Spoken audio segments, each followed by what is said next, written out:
Well, as the convener for the Integrated Use of Management System Standards for ISO, the handbook was started in 2008 and it's under revision, as you know.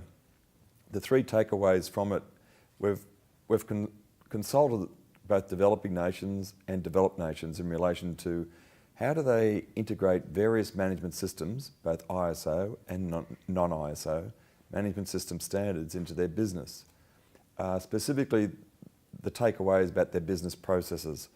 We're very aware that Annex SL, high-level structure, 9.1, when they wrote it, it said that the management system standards, when we write them to be standardised, are written in a standard format. We know that.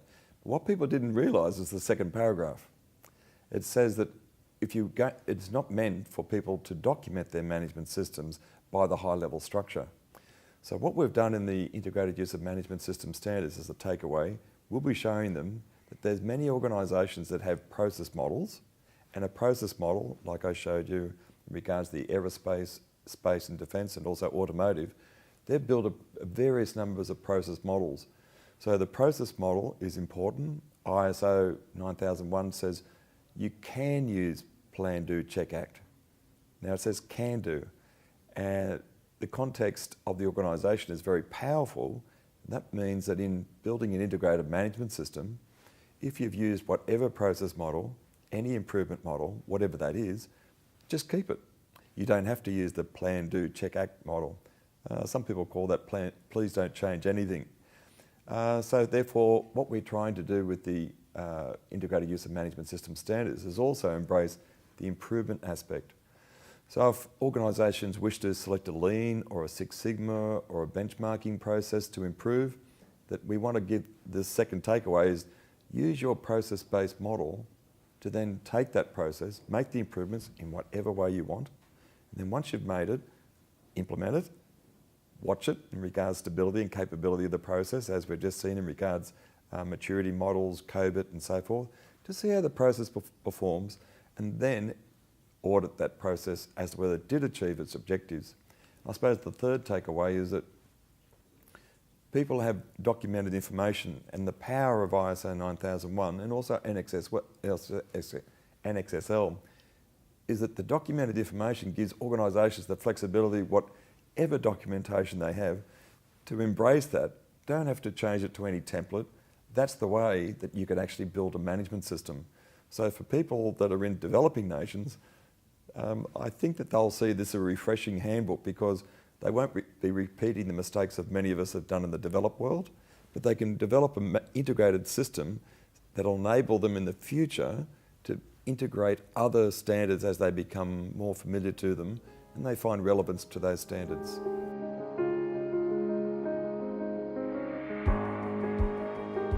The traditional role of a quality manager or a risk manager or an environmental manager or so forth has been that they've been kind of boxed into that role, and that the board of organisations or management teams would probably see them that way. And I think what's happened with regards to risk management or the management of risk is there's risk in everything we do.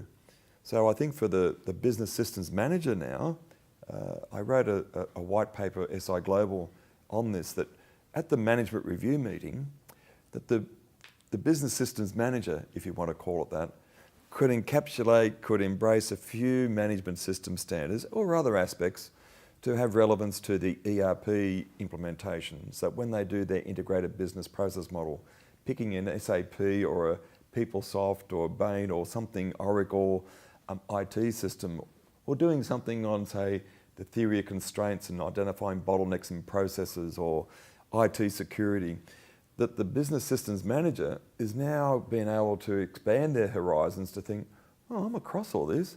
These are all risks to the business. So instead of just reporting on quality or environment, they can take a broader view. So when they sit at the management table, they might only get called in for the management review meeting once a month or once every quarter. But that business systems manager now has the opportunity to be kind of a bit more eclectic, holistic across the business, and therefore probably more relevant to the business.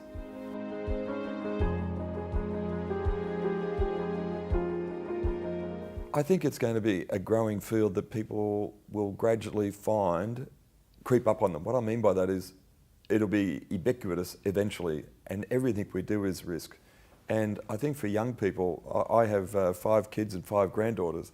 I'm not sure that they would kind of understand what I do in this, but I would say that people understand risk a lot better now, that risk is part of the nomenclature of business. In almost everything, we tend to do assess a risk when we go to do something nowadays. So for young people, I would say that when they're doing their studies, to understand that how the impact of engineering, the impact of it doing something in accounting, architecture, or the arts or social sciences, or looking after kids with disabilities, all of them, I think from my experience, my son's in disabilities, and he has to do the assessment of the risk in performing some activity which involves kids in music or art, and so it's built in, which was refreshing to see. My other children are into banking and teaching and so forth. So I was just taking those examples from my own personal experience, that I'm surprised how much risk is embedded into some of the things. And I think it's like one of those breakfast cereals, like Sultana brand. The ad goes, don't tell them it's good for them and they'll eat it. And I suppose it's a bit like this. If you don't keep on mentioning your risk, but embedded in everything they do, they'll just take it as, oh, this is the way I do things.